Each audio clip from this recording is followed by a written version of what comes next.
والصلاة والسلام على أشرف الأنبياء والمرسلين شفيع ذنوبنا وطبيب نفوسنا وحبيب قلوبنا أبي القاسم محمد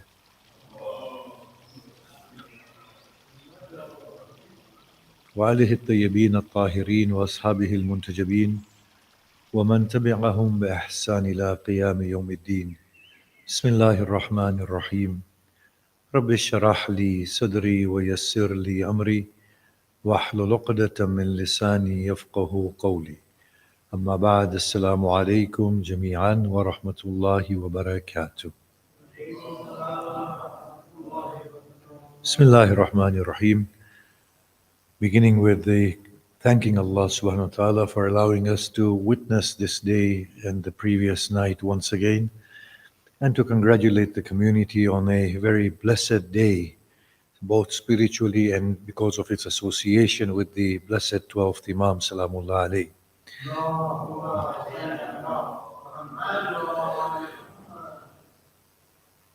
Our ulama sometimes quote a hadith about the Mahdi and the return of the Mahdi. They state that the Mahdi will come not to teach us religion or to make us religious people. Maybe not to teach us religion was wrong, but to make us more religious. He will come and he will place his head upon human beings and drive their intellects to their completion. That hadith, I believe, also states that Mahdi will not be concerned with making you pray or fast or perform Hajj or give alms to the needy, for you will already be doing that.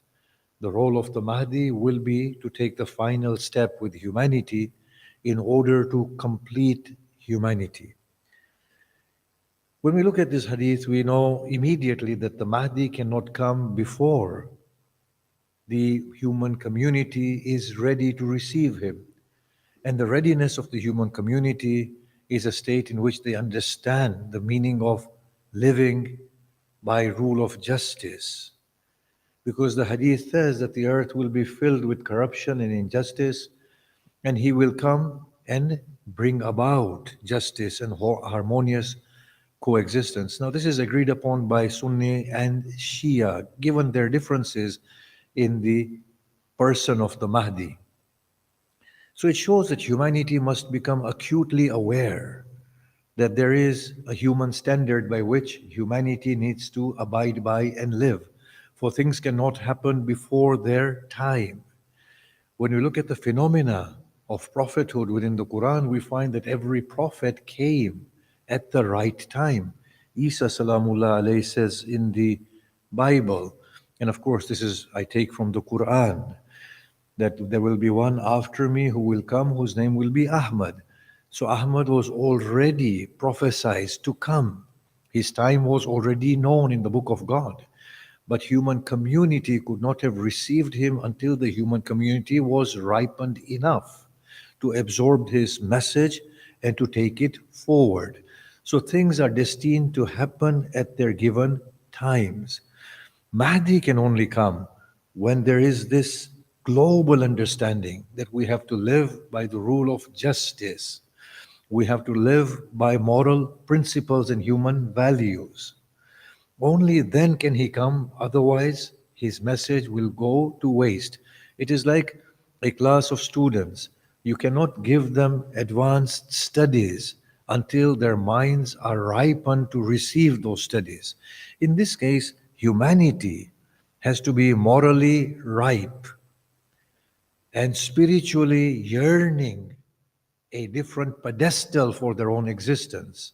And when that happens, the Mahdi will come. And we see right now that that is indeed the case. The trajectory of human progression is towards understanding the value of justice, the rule of law, abiding by moral principles and human values.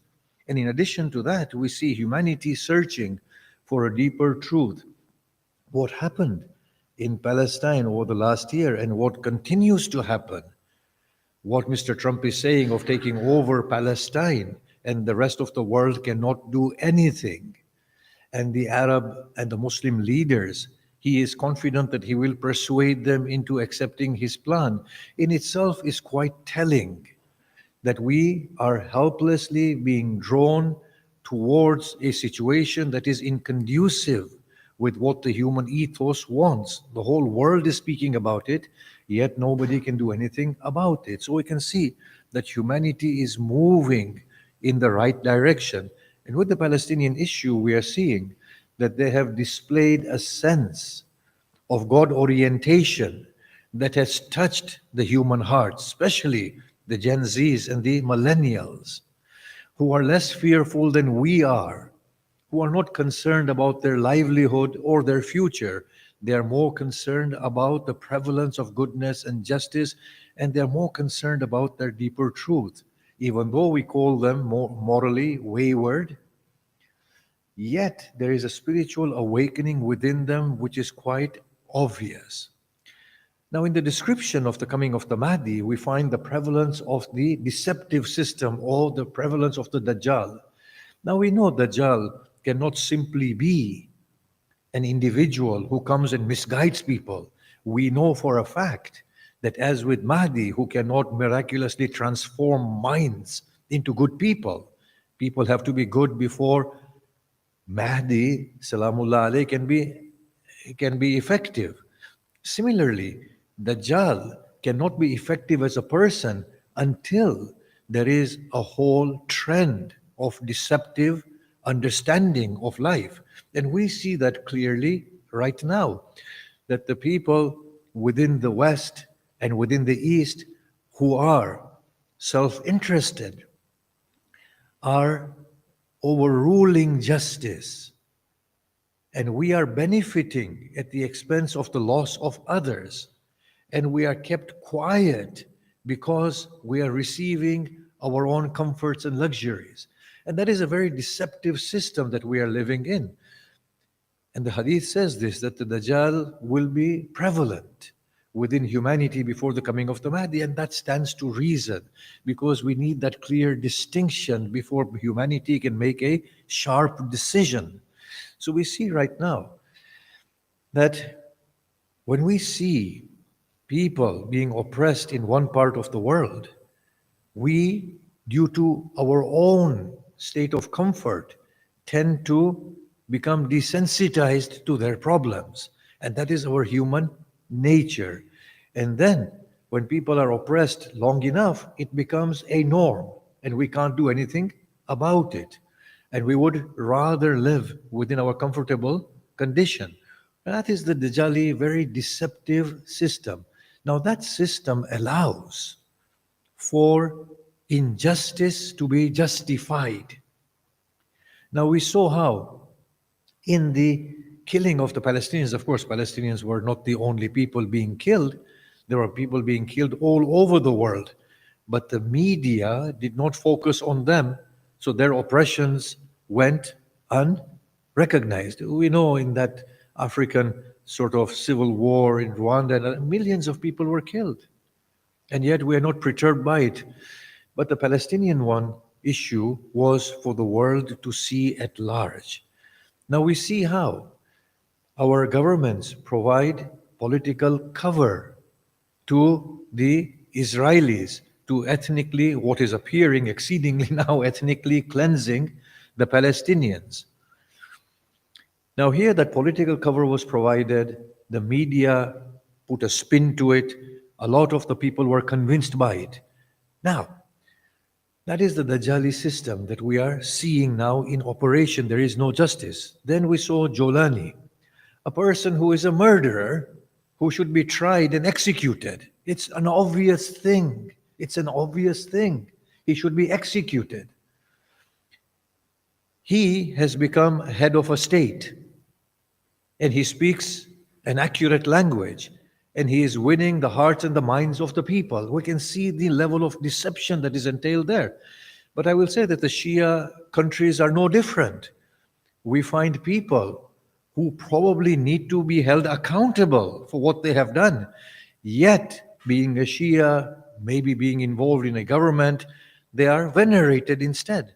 So we can see the prevalence of the Dajjali system here, and it is upon our minds, this level of justification in one way or another, either through our comforts and luxuries, or either through the label of religion, so on and so forth. But in the midst of all of this, there is still a deep recognition within our souls that this is right, this is wrong. So when we come to Bashar al-Assad, we know he was not a good man. We know he was not a good man. And we know supporting him was not good. Yet the equation in the mind is this, that if he goes, then the Shia fall. So we need to support him even though he is a criminal and he's an oppressive and a tyrannical person. Now I ask here, what would the Prophet have done and what would the Master Ali ibn Abi Talib have done? You do remember that Imam Ali was told that it is imprudent to remove Muawiyah. And when Bibi Aisha waged a war or a battle against him, and that was the worst thing Bibi Aisha has done. She has caused such tremors of her act within Islam and the Muslim society that we have never recovered from it. Although later on she was sorry for what she did, but that doesn't absolve her of the fact that she has created the greatest devastation within Islam. And Muawiyah took full advantage of it. But Imam Ali could have been very prudential and kept Muawiyah there. He could have kept the other Umayyi governors there. And he knew that it was the wrong thing to do politically. Yet his sense of justice and righteousness did not allow him. He treaded the path of justice. Now we ask the justification of supporting Assad. This is a form of deception. It was wrong.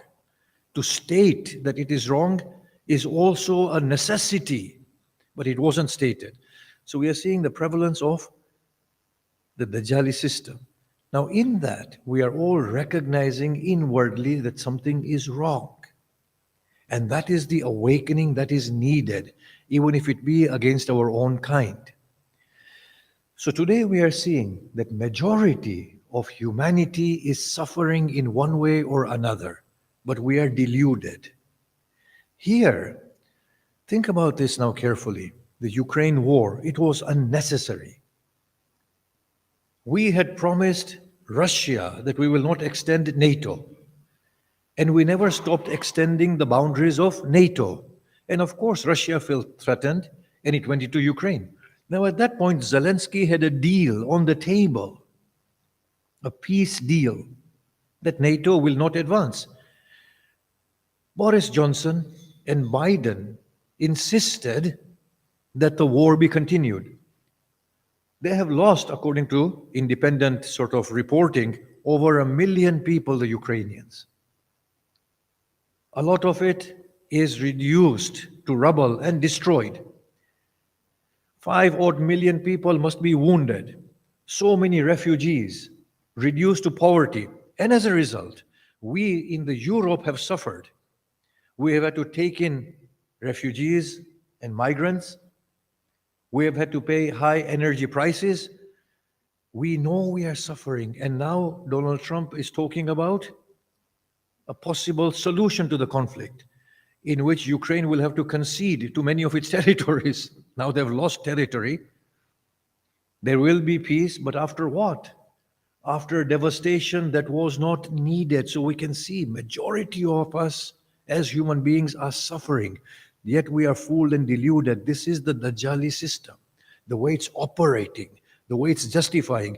And now it is at a unique position where it has never been previously, because previously the majority were always people who were deluded fully. But here now, the majority of the people are awakening and they are seeing that majority of the humanity is beholden to a very few. The majority of the British public did not want Britain to support Israel in their massacre and plausible genocide of the Palestinians. Majority of us, 80%. Over 60% of the Americans did not want this. Biden was voted out, and his successor was not voted in, and Trump was brought in by well-meaning people who thought he will put an end to the war and restore the Palestinian rights and the statehood to Palestinians. This man has come in and totally taken the whole issue of the agenda. Forget about an independent Palestinian state. He wants to drive them out of Gaza and develop the whole area for the whole world to come and live there and for America to own it. The people in this world are awakening, and this has never been the case prior to now, that we are being ruled by a very few, and these few are not good people. They are not. They are deceptive people, and that is the Dajjali element within humanity. So amidst this huge suffering and awakening, we are actually paving the way towards the era of the Mahdi, when humanity finally says, enough is enough. We can't bear any more of this. When that point comes, then we can see, yep, the time is right now for a figure like that to come as an intervention through humanity and through the divine. I want to point out one more thing, that decisive intervention of God previously has not come until there's been a distinct demarcation between two sides. Now, if you look at the story of Hazrat Musa salamullah alayhi, he will say, "O Lord, do not spare them. Do not spare them now, because they will produce no more good. The evil has reached its peak. The distinction has been made." And then the Quran drives these people to a particular place, and it says, وَلَمَّا أَسَفُونَا أَغْرَقْنَاهُمْ إِنْتَقَمْنَا مِنْهُمْ وَأَغْرَقْنَاهُمْ. We sought revenge from them and we drowned them. But that only came at that final point when the demarcation was there. Similarly, with the cases of Hud, Saleh, and Shu'aib, the stories that we find in Lut within the Quran. But the most prominent story in the Quran at a global level is only one, and that is the story of Nabi Nuh. In the time of Nabi Nuh said, "Do not spare them, they will not give birth save to disbelievers and corrupt people." When that point was reached, the decree came, the decisive decree of the global floods. And the global floods are recorded by every culture and every religion. Go and study it. Inductively, you will see. Hindus, Chinese, here, there, Christians, obviously by priority, the Abrahamic faiths. But you will see other faiths and non-God-centered faiths will also say that there was a great deluge. So I feel in the case of the Mahdi, because it's a decider, there is finality to it in terms of human destiny. There has to come that point of clear demarcation that this is good and this is wicked, and only then will it occur. Now, of course, we have signs of the Sufyani and so on and so forth, but I think it would be not mature to say that these signs have come to pass or will come to pass. Our task is to just observe diligently observe. And two, I'm going to say something in the next khutbah, is to work towards bettering humanity. Now, as a young man, I used to think Mahdi was all about Muslim and non-Muslim. And I've radically changed my opinion and fully changed it. It has nothing to do with Islam. Mahdi is, as was the case with Nabi Nuh, between righteousness and unrighteousness. For him, there is no concern of the label of religion. I think we have a hadith in Ghaybat Tusi, in which it says that the Mahdi will retrieve the Torah and the Injil, the Torah and the Injil, and will rule upon the people of Torah with their Torah, the people of Injil with their Injil, and the people of Quran with their Quran. See, Mahdi's understanding is very, very different. It's not about making everybody Muslims, and it's not even making everybody Shia. There's nothing to that. He's well beyond this. He is well beyond this. Now, we know that hadith, and obviously that hadith could be due to a particular bias of the Muslims, that the people will see Isa salamullah alayhi, and I don't want to talk about the spiritual sort of twist to the whole of the story of the Mahdi, which comes in a different lecture at some other point. But the Christians will convert to Islam at that point. Now, the whole impression here in the naive mind of the Muslim is the entirety of Christianity will become Muslims. But if that was the case, why do you have this hadith that he will rule upon the people of Injil with their Injil? If they are all becoming Muslim in the formal sense, as me and you understand. No, there will be Muslim in the broader essential sense of the Abrahamic Muslim, of Muslim whose heart tends to Allah subhanahu wa ta'ala and surrenders to the will of God. But now I've understood that Mahdi has got nothing to do with Muslims. Leave aside Shia. Mahdi is a global reality. He's an existential reality. Fully committed to the belief in Mahdiism, the progressive trend of humanity, and in the Mahdi individual who will come within humanity and at the same time be an intervention from God and from humanity. I'd like to leave us on this note quickly, and before coming to the next khutbah, that actually the belief in Mahdi empowers us and gives us that impetus to go forward, because we know very well from human history that humanity has encountered terrible events in its path to progression, moral and spiritual progression. But at every collapse, it has risen more gloriously. It has a tendency of forgetting, but yet it retains its memories from past events and builds on the goodness that it has accumulated over the years. We, as human beings now, have that goodness of the historical human trend. What we are now encountering will contribute to the accumulation of that goodness in the future generation, who will bring about that utmost community.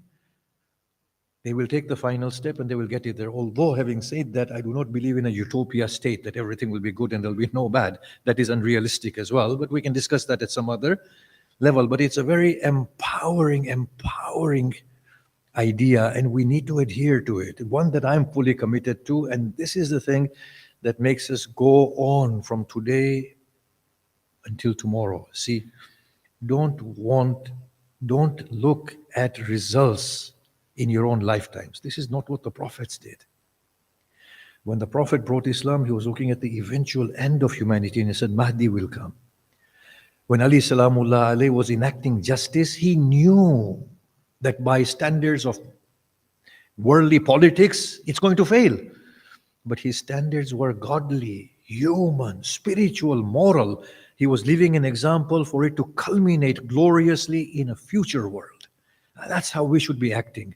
Never have we been closer to attaining the human purpose than we are today. So be empowered by that. Take the glad tidings of that and feel good about it. With newfound confidence, have the resolve to go forward and to make a difference. With that, I will ask us to recite a quick Fatiha for all our marhumin and those who are in distress. Al-Fatiha.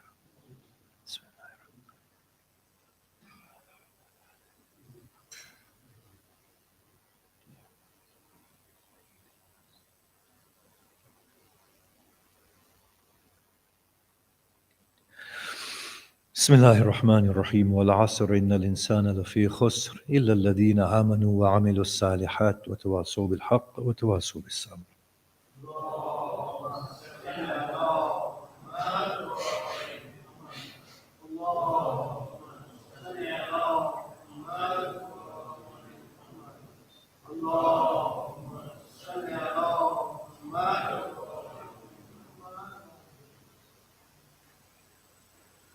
بسم الله الرحمن الرحيم الحمد لله رب العالمين والصلاة والسلام على أشرف الأنبياء والمرسلين وآله الطيبين الطاهرين أما بعد السلام عليكم ورحمة الله وبركاته. I realize my time has run out, but very quickly. Now, one of the hadith about the Mahdi is that, Salamullah alayhi, is that the ulama will complain that he has changed the religion of Muhammad. Now, I just want to quickly take us through this. If he were to make a reversion to the literal word of the Prophet Muhammad as is in the Quran, nobody will accuse him of that. Can you see that? If the Mahdi were to say, bring public flogging, cutting off limbs, yes?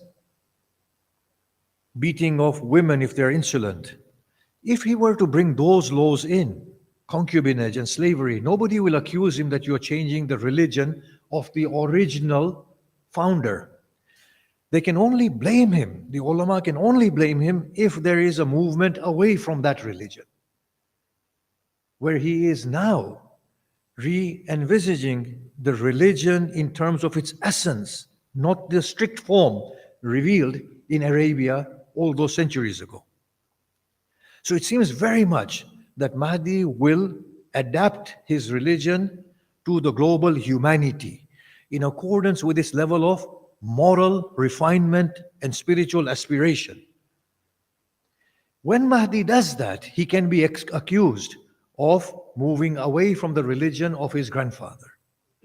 Now, this brings in a huge point here that the ulama need to understand that, look, Mahdi is coming. Whether you're a Shia or a Sunni, you all agree that Mahdi is coming. Whether he has taken birth and is of the lineage of Imam Hussein, or whether he is to take birth and is of the lineage of Imam Hassan, he will come, restore justice, will bring about harmonious coexistence, rid injustice and oppression and tyranny. You both believe in this. You also believe that Mahdi will bring back the religion to its pedestal, rightful place. Now, the only thing that holds Mahdi back, therefore, not the only thing, but one of the chief components that holds Mahdi back is the unripened state of Muslim scholarship and Muslim ulama.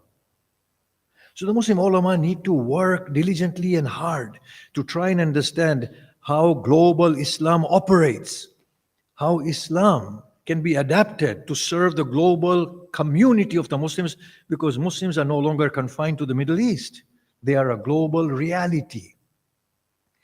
Once the ulama start doing that, we are well on our way towards creating the Mahdi environment conducive for receiving him, as the Dajjali environment is there getting ripened, and the Mahdi era is getting ripened in terms of the in terms of refining morality and the spiritual yearning. It also has to be ripened and readied to the notion of global Islam for the Muslim community. Now, the Muslim scholars need to think, look, for having 2-3 days of beginning of Ramadan and ending of Ramadan in one country due to differences of opinion of interpretation of texts, this in itself is a sign that we need to think differently. This cannot be the state. There should not be 2 beginning dates in the whole human globe. Forget it. Humanity should have 1 day for commencement of their fast and 1 day for their Eid. That's about it. That's what global humanity is all about and global Islam is all about. Yes? Not that even in the same town you have different opinions. I'm not favoring one over the other or whatever. I'm just saying humanity, the Muslim scholars need to awaken. They need to understand that there is an essence there. It's not all about the form. The form was adapted to a context. Can you see that? I mean, they only have to think that the Muslims are following the Christian fast of not eating or drinking beyond 1 meal and not going to their spouses. And when the Muslim man started going to their wives, the Quran says, Allah knows you're doing this and Allah is lessening the burden on you. Now go to your spouses. Now eat and drink. When a Sahabi collapsed due to hunger because he had forgotten to take his one and only meal at night, the Quran says it changed the form altogether to accommodate the essence. There is so much in the Quran.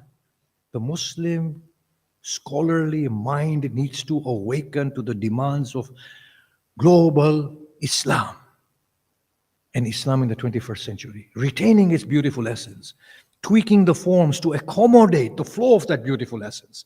Nobody will hesitate to say that we can't have slaves, or we can't have concubinage anymore, or we should not be cutting off limbs, or we should not be stoning people to death because it's below human dignity. The same thing needs to be understood within ibadat. It has to change. Now, the other thing is this, that Muslims believe in one Allah. They believe in Muhammad Rasulullah as the final messenger. They believe in Sharia Islamia as the finality of the communication of God. They believe in the obligation of 5 prayers daily. They believe and fast the month of Ramadan. They perform the major and minor pilgrimages. They give the alms to the needy in the form of zakat and khums. More than that, they believe in the Mahdi. Now, people who have got their origin and their end aligned, they are the same. These people now need to look beyond sectarianism. They need to really put it to an end, the Shia Sunni. You can have different interpretations of Islam, so what? So what? Imams were spiritual guides, Khulafa were political guides. I agree, Khalifa Abu Bakr and Khalifa Umar did very wrong. They should have assisted Imam Ali as the Khalifa of the people. They did very, very wrong. I get that. I get that Hazrat Uthman did very wrong through his nepotism and favoring the Bani Umayyah. I understand. The Mu'mineen, Aisha, caused the greatest devastation in Islam. I agree. Muawiyah is the greatest pharaoh in Islam. I agree to all of these things. But now agree that that has happened in history. The Khulafa were political leaders. Whatever they did, they tried to do good. Whatever, they made mistakes, whatever. Imams, the spiritual guides, put it to an end now. Pray together, fast together, intermarry, dilute this sharp distinction of Shia Sunni, dilute it. And by Allah, be empowered, because your Prophet has told you that you will get a Mahdi from his progeny who will restore justice. You believe in one God, one Quran, one Prophet, one Sharia, namaz, roza, everything is the same. You believe in Mahdi and the eventual end. Now come together. If you really want the Mahdi to come, then make him come. Then make him come. If you're torn apart like this within yourselves, then what do you expect? Palestine just stolen from beneath your noses. There you go. That's the result. Then chunks of Lebanon will go. Golan Heights have gone. Chunks of Iraq will go. Do you know this? What is to come for you, O Muslims? Because of this state of yours. Come together, make a difference. And it's nothing about Muslim and non-Muslim. It's to do with Muslims and non-Muslims who are good against people who are ruling over them, whether it's Starmer, Biden, Trump, the Saudis, the Shias, the Sunnis. Trust me, none of them are accountable to justice, and none of them seem to be accountable to Allah. May Allah subhanahu wa ta'ala forgive us, hasten the coming of the Mahdi, and ready us for his coming. Bismillahir Rahmanir Rahim. Alhamdulillahi Rabbil Alameen. Wassalatu wassalamu ala ashrafil anbiya wal mursaleen wa alihi at-tayyibin at-tahirin. Allahumma salli wa sallim ala Muhammadin al-Mustafa wa ala aliyin al-Murtada wa ala Fatimat al-Zahra وعلى الحسن المجتبى والحسين الشهيد بكربلاء وعلى علي بن الحسين ومحمد بن علي وجعفر بن محمد وموسى بن جعفر وعلي بن موسى ومحمد بن علي وعلي بن محمد والحسن بن علي وحجة الله بن الحسن القائم المهدي. اللهم عجل فرج وسهل مخرج واجعلنا من أنصاره وأعوانه والمستشهدين بين يديه. بسم الله الرحمن الرحيم.